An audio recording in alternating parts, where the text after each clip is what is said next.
Magandang araw, welcome po sa ating prayer and exhortation. Tayo po ay manalangin. O aming Ama, pagpalain niyo po muli ang pamilyang Pilipino at sila'y makakilala kay Jesus ngayong taon na ito sa pangalan ni Jesus. Amen. Well, let's proceed to our strong family prayer and exhortation from the book of Philippians chapter 2 and verse 16.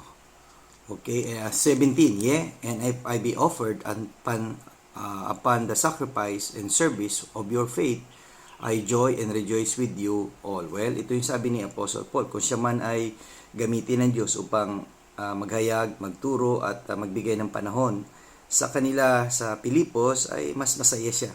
Katulad din ng ginagawa natin, tayo nagbibigay ng oras maglingkod sa ating kapwa, sa ating mga pamayanan upang dalhin ang mabuting balita na si Jesucristo lamang ang tagapagligtas. Siya ang ating dapat tanggapin.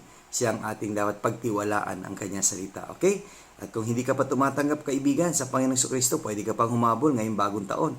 Tanggapin mo si Jesus na maging iyong Panginoon at tagapagligtas. Okay? See you again tomorrow sa ating prayer and exhortation.